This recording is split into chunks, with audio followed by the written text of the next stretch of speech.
Some wars are fought over borders, others over identity, memory, and survival. For Israel, war came with birth. Then came 6 more. Each time, different enemies, different fronts. But the same question echoed through the smoke. Can a nation forged in trauma ever find peace in a region shaped by history? From 1948 to the modern day, the Middle East has erupted again and again. Lines were drawn, then crossed, cities leveled, lives shattered. This isn't just the story of one nation. It's the story of 7 wars that changed a region forever. Some call it defense, others call it aggression, but no one denies the cost. This is Context Daily, and this is Israel. 7 wars and a question that still burns.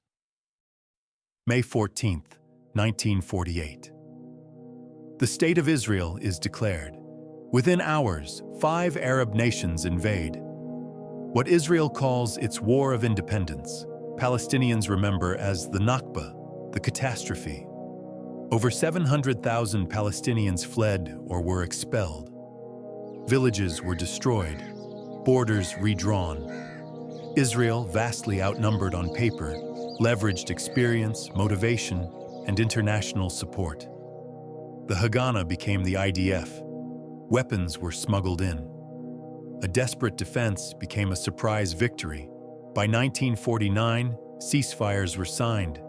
Israel expanded beyond the UN partition lines. But peace? It didn't come.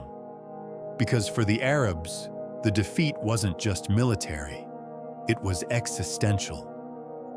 1956, the Suez Crisis.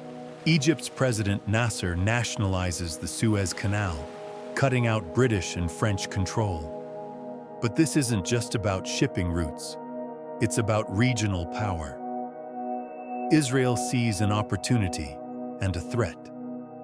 Fedayeen attacks are increasing, and Egypt has blocked the Straits of Tiran. So a secret deal is made.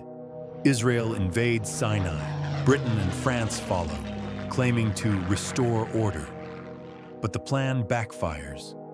The US and USSR demand a withdrawal. Israel wins militarily, but is forced to retreat politically. It's a lesson. Even victory comes with limits. And the Cold War? It's no longer in Europe's shadow. It's now fully alive in the Middle East. The spring of 1967.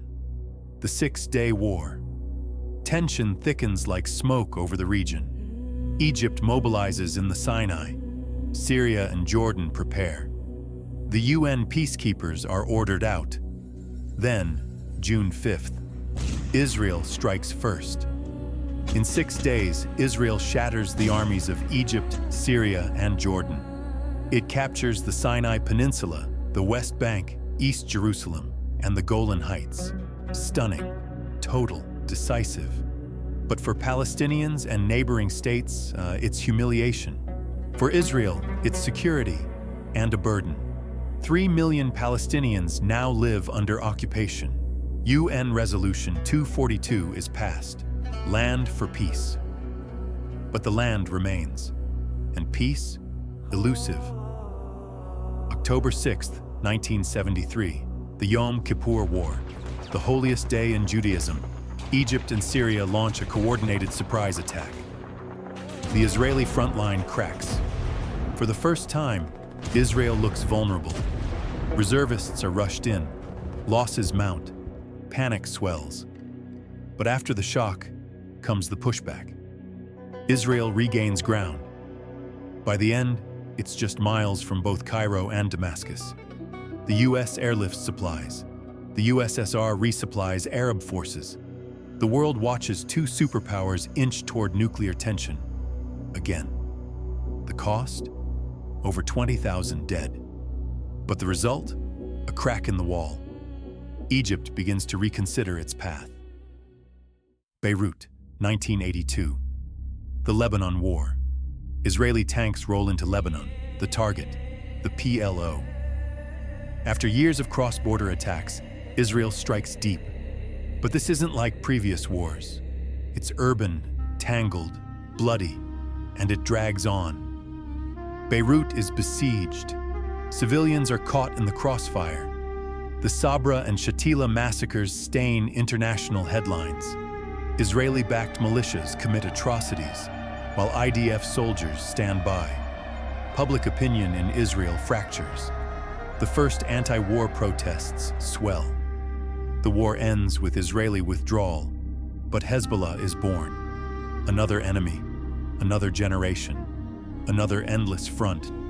2006, the Second Lebanon War. Hezbollah ambushes an Israeli patrol. 2 soldiers kidnapped. Israel responds with force. Airstrikes pound Beirut. Rockets rain on Haifa. Civilian shelters become battlegrounds. For 34 days, southern Lebanon and northern Israel burn. But the war ends inconclusively. Hezbollah survives. Israel withdraws. Strategic victory? Tactical failure? It depends who you ask. What's clear? The Middle East is no longer defined by armies, but by networks, militias, shadows. 2008 Gaza. Blocked, bombed, bleeding. Since 2005, Israel has withdrawn soldiers and settlers. But borders remain sealed. Hamas rises. Rockets fly. Israel strikes, then strikes again. Each round begins the same. Each round ends with ruins. Civilian casualties are high. Buildings collapse. Hospitals overflow. Children grow up knowing only the sky and the drones above it. Israel says it's defending itself. Palestinians say they're trapped. No army, no resolution. Just siege, retaliation. Repeat. 7 wars, dozens of operations, thousands of lives. And still, the borders ripple like mirages. For some, Israel is the story of survival against the odds. For others, it's a story of displacement, domination, and unfinished justice. But in this land, history doesn't stay buried. It returns, like smoke, at every turn. The future? Still unclear.